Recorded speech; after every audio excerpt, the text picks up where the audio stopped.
बहुत बहुत स्वागत है आपका। NSC 9 न्यूज देख रहे हैं आप। मैं हूं आपके साथ नेहा और इसी के साथ करते हैं बुलेटिन का आगाज। शिमला से खबर है, जहां 16वें राष्ट्रीय मतदाता दिवस के अवसर पर शिमला के ऐतिहासिक गेयटी थिएटर में राज्य स्तरीय मतदाता दिवस कार्यक्रम का आयोजन किया गया। इस कार्यक्रम का आयोजन राज्य निर्वाचन विभाग की ओर से किया गया, जिसमें हस्ताक्षर अभियान, मतदाता जागरूकता प्रदर्शनी, नए मतदाताओं को वोटर ID कार्ड वितरण और बेहतर कार्य करने वाले निर्वाचन अधिकारियों को सम्मानित किया गया। कार्यक्रम में राज्यपाल शिव प्रताप शुक्ल ने मुख्य अतिथि के रूप में शिरकत की और नए मतदाताओं को वोटर ID कार्ड बांटे। ये अब अत्यंत महत्वपूर्ण है, क्योंकि लोकतंत्र के प्रति सभी आग्रही होते हैं और भारत का लोकतंत्र विश्व में सबसे सुदृढ़ लोकतंत्र है।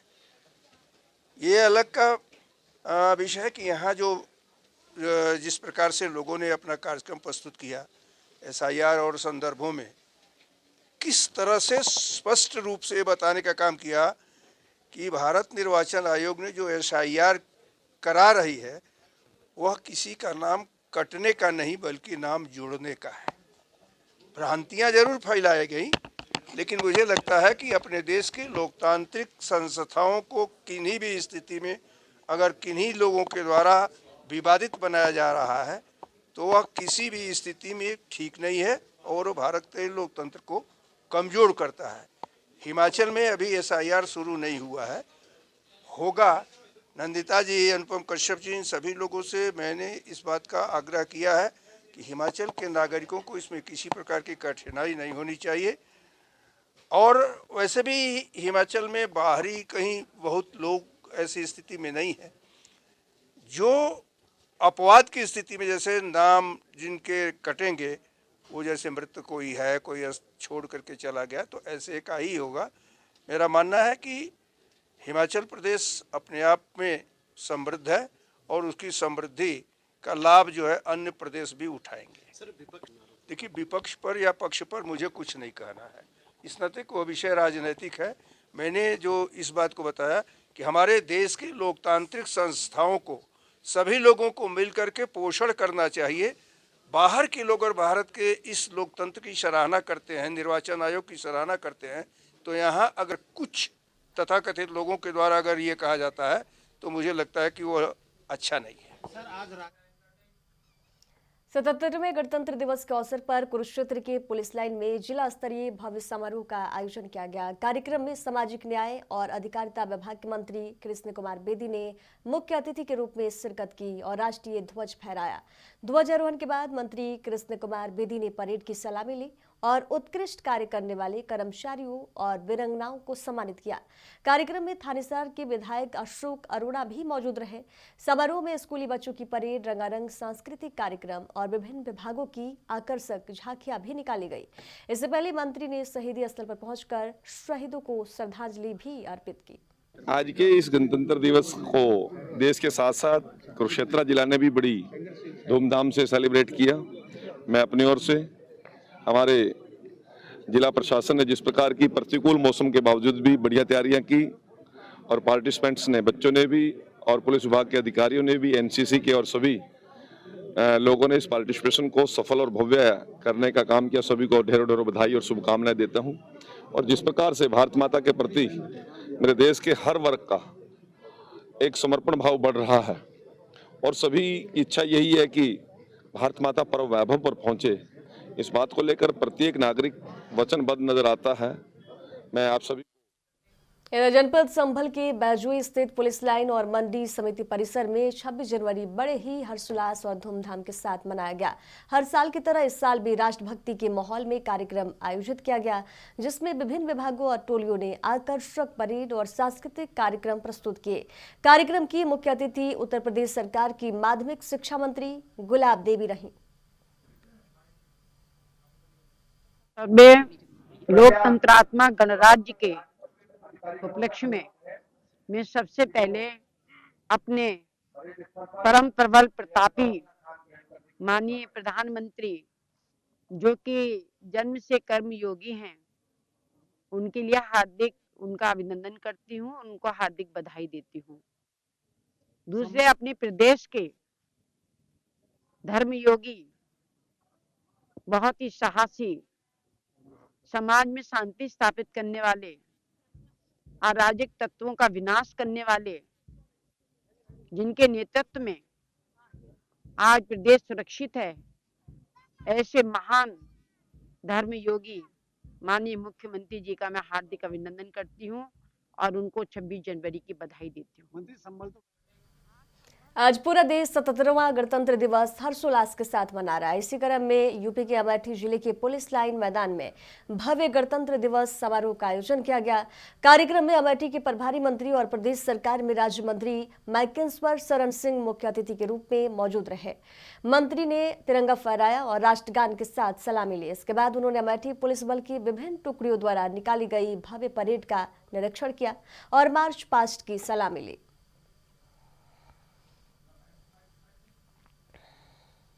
गणतंत्र दिवस के इस शुभ अवसर पर पूरे अमेठी वासियों को, पूरे प्रदेशवासियों को, पूरे देशवासियों को बहुत बहुत शुभकामनाएं। ईश्वर से प्रार्थना है कि ये वर्ष हम सब के लिए, पूरे भारत के लिए एक उत्कृष्ट वर्ष बन के उभरे। मैं एक बार फिर आप सबको, पूरे प्रदेश को, पूरे देश को नववर्ष की बहुत बहुत शुभकामनाएं। मंत्री जी, यूजीसी को लेके जो है तमाम विरोध चल रहे हैं और सरकार ने इसको समानता के लिए लागू किया है 2026 में, क्या? अभी मुझे इसके बारे में कोई जानकारी नहीं है। मुझे नहीं लगता कि अभी कोई चीज़ लागू हुई है। शंकराचार्य जी को लेकर के लगातार विवाद छिड़ा हुआ है पूरे प्रदेश में, उसको लेकर क्या विवाद है? वो शंकराचार्य है, नोटिस जा रही है, वो वहाँ उनको स्नान नहीं करने दिया जा रहा, तमाम तरीके के आरोप। जी, आप मानते हो उनको शंकराचार्य? अब ये मानने ना मानने का विषय नहीं है, वो सरकार पर लगातार आप मानते हैं कि नहीं मानते? माना ही जाता है। केशव मौर्य जी ने स्वीकार किया है। केशव जी से पूछिए, उनका विचार, वो व्यक्तिगत उनका विचार होगा।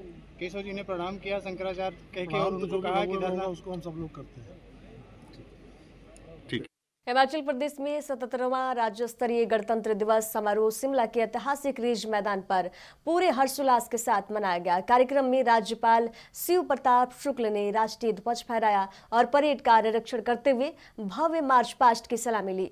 इस अवसर पर मुख्यमंत्री सुखविंदर सिंह सुक्खू और लोक निर्माण मंत्री विक्रमादित्य सिंह मौजूद रहे। अवसर पर सभी प्रदेशवासियों को बहुत बहुत बधाई देता हूँ, शुभकामनाएं देता हूँ। यह प्रदेश प्रगति करे और उस प्रगति में आप सबका उसमें योगदान हो, आप सबका उसमें सहयोग हो। ये मैं प्रदेशवासियों से जरूर आग्रह करता हूँ। आपदा के दौर में से हम बाहर निकलें और ख़ास तौर से जो नशे का प्रचलन इस देवभूमि को बर्बाद करने के लिए कुछ लोग इस प्रकार से उसमें शामिल होकर के बर्बाद करने के लिए कोशिश कर रहे हैं, उससे सतर्क रहें और नशे के। गणतंत्र दिवस की आप सबको और प्रदेशवासियों को बहुत बहुत शुभकामनाएं। आज के दिन पूरे देश में गणतंत्र दिवस मनाया जा रहा है। हिमाचल प्रदेश में माननीय महामहिम राज्यपाल जी द्वारा इसका शुभारंभ किया गया और सबको बहुत बहुत शुभकामनाएं। रिपब्लिक डे है, गणतंत्र दिवस है। इसकी मैं सभी देशवासियों को भी और प्रदेशवासियों को भी बहुत बहुत शुभकामनाएं देना चाहता हूँ। ये वो दिन है जिस दिन हमारी कॉन्स्टिट्यूंट असेंबली ने 2.5 साल के विचार विमर्श के बाद हमारे संविधान को अपनाया और भारत पूर्ण रूप से एक रिपब्लिक के रूप में उभर कर आया, रिपब्लिक ऑफ इंडिया। और तब से लेकर आज तक एक बहुत लंबा सफ़र हमारे देश ने तय किया है, प्रदेश ने तय किया है। आज सबसे खुशी की बात यह है कि इस तरीके से भारतीय सेना ने अपनी टुकड़ी का यहाँ पे प्रदर्शनी किया और ब्रह्मोस जो सुपरसोनिक मिसाइल है, एक ऐसा अजूबा है जो हमने रूस के साथ मिलकर बनाया है और इससे दुश्मनों को धूल चटाने में एक बहुत बड़ा योगदान हमारे देश को मिला है। तो आज से, उस दिन से लेकर आज दिन तक हमारे देश के प्रथम प्रधानमंत्री स्वर्गीय पंडित जवाहरलाल नेहरू जी, उनकी सोच की वजह से आज ये इंस्टीट्यूशंस देश के अंदर बने हैं। चाहे वो इसरो है, इंडियन स्पेस रिसर्च ऑर्गेनाइजेशन, चाहे वो IIT है, इंडियन इंस्टीट्यूट ऑफ टेक्नोलॉजी है, Indian institute of medical sciences है, एम्स है। इस अवसर पर सभी प्रदेश 26 जनवरी गणतंत्र दिवस के पावन अवसर पर NSC 9 न्यूज कार्यालय में भी देशभक्ति के माहौल में ध्वजारोहण कार्यक्रम का आयोजन किया गया। इस मौके पर NSC 9 न्यूज के चीफ एडिटर दिव्य गौड़ ने झंडोत्तोलन किया।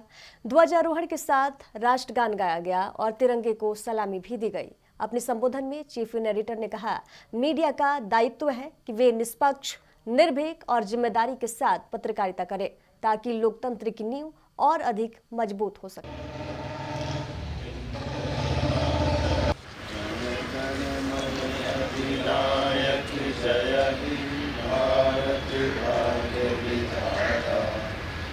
पंजाब सिंध गुजरात 26 जनवरी 2026 को 77वें गणतंत्र दिवस पर कर्तव्य पथ पर राजस्थान की झांकी ने सचमुच धमाल मचा दिया।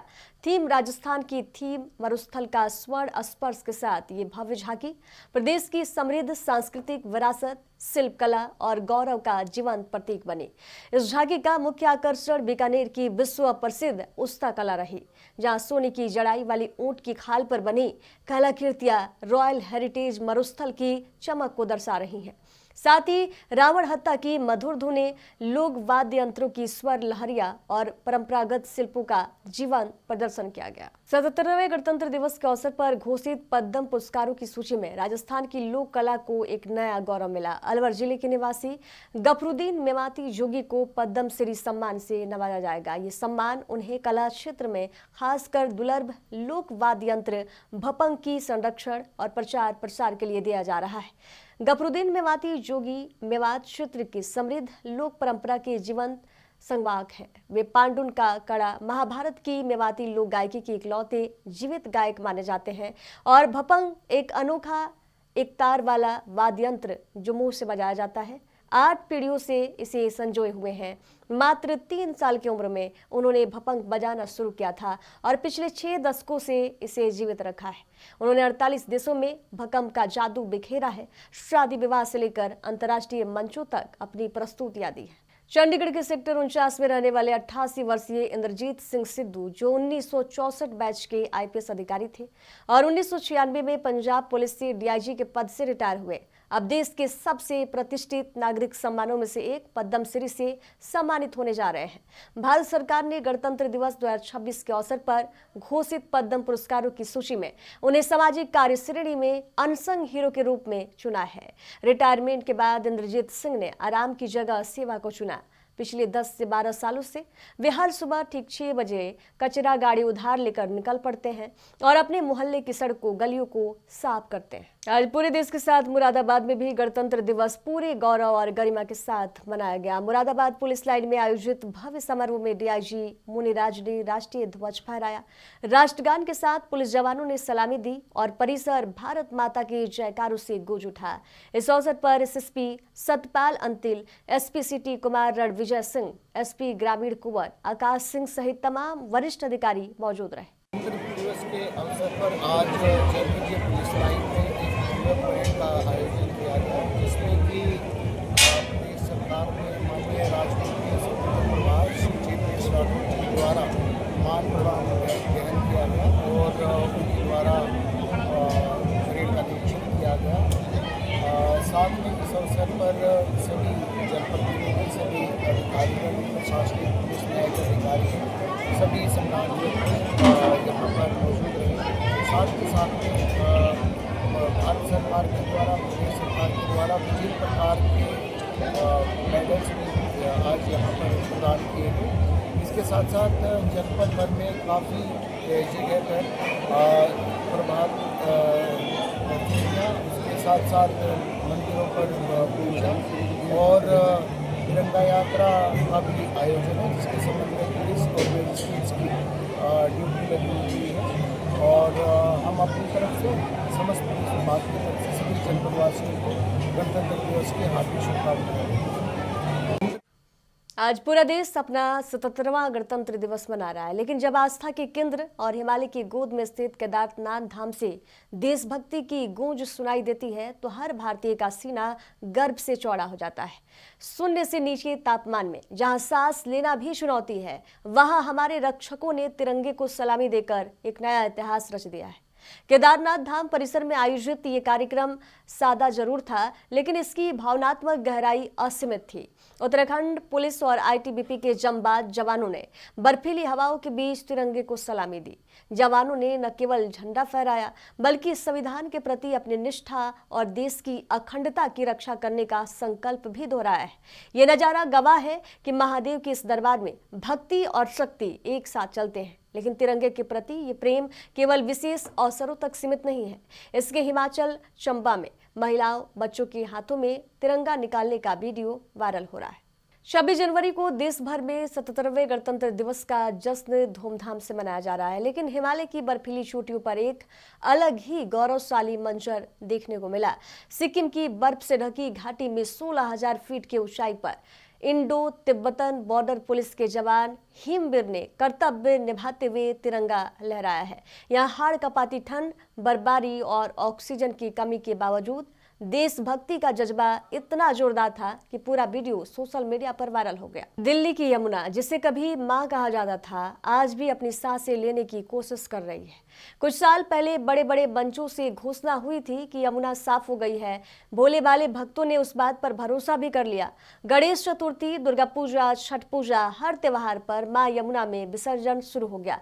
लेकिन हकीकत, झाग की मोटी परत, जहरीली फोम, प्लास्टिक के टुकड़े और बिखरे हुए देवताओं के अवशेष, यही है आज की यमुना की सच्चाई। जनवरी 2026 में भी गणतंत्र दिवस के ठीक बाद कलिंदी कुंज के पास यमुना पर फिर से विषैला झाग उभरा है। जहां कभी बच्चे मां यमुना को पुकारते थे, वहां आज मृत मछलियां तैर रही हैं। हिमाचल के चंबा से खबर है, जहां बर्फबारी और बारिश का दौर थमते ही लोक निर्माण विभाग हरकत में आ गया है। जिले में बर्फ और मलबे से बंद सड़कों को खोलने का काम युद्ध स्तर पर शुरू हो चुका है। बर्फबारी और बारिश के चलते कुल 170 सड़कें बंद थी, जिनमें से देर शाम तक 38 सड़कों पर यातायात बहाल कर दिया गया है। हालांकि अब भी जिले की 132 सड़कें बंद हैं, जिनमें चंबा जोत, चंबा डलहौजी, वाया खजियार, चंबा भरमौर और चंबा होली जैसे प्रमुख मार्ग शामिल हैं। हिमाचल के चंबा से खबर है, जहां भरमौर उपमंडल के अंतर्गत भरमाड़ी माता मंदिर के ऊपरी जंगलों में लापता हुए 2 युवकों का अभी तक कोई सुराग नहीं लग पाया है।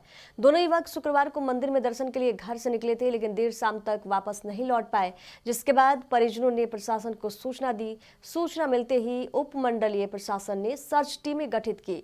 ग्रामीणों ने भी मंदिर क्षेत्र, धारों, पगडंडियों और संभावित रास्तों पर युवकों की तलाश ली, लेकिन कोई सुराग अभी तक नहीं मिल पाया है। खबरों के सफर में दीजिए जाने की इजाजत। देखते रहिए NST 9 न्यूज। नमस्कार।